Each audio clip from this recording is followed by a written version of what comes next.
In 1864, the H.L. Hunley changed naval warfare, the first submarine to sink an enemy ship in combat.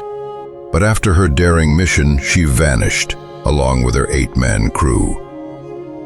Until 1995, when Clive Cussler's team found her, and on August 8, 2000, the Hunley came home. Seeing the submarine appearing to the surface, even though the visibility was really bad, but you could see the submarine, the barnacles, the truss, and then the time where an artifact breaks the water and comes out is really the time where things can go wrong.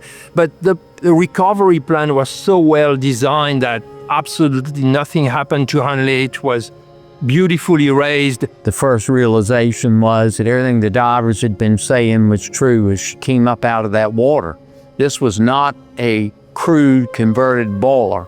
Instead, this was a sleek, hydrodynamically designed submarine, decades ahead of its time. All of a sudden, the science story of the submarine starts really beginning to unfold about the Hunley. She's more than just history and the war. She's about science and innovation, the creativity of the American business system to be able to create something like this. I underestimated how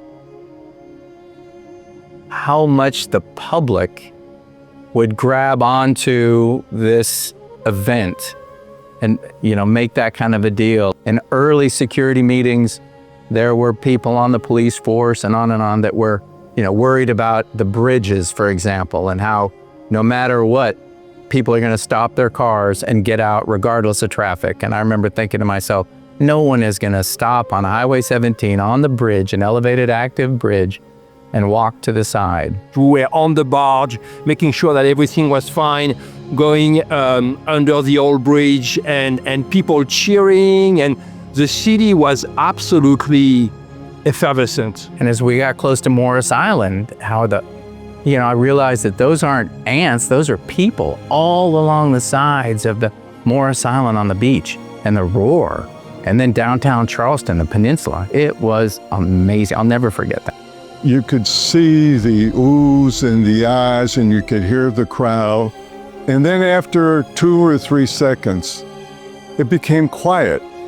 And I think most of the people realized, well, this is, not only is it a submarine, but it's also a war grave. And it's more like of a solemnity to it.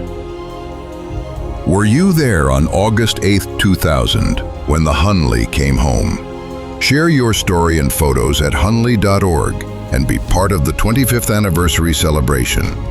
Help us mark the day she returned from the deep after more than a century lost at sea.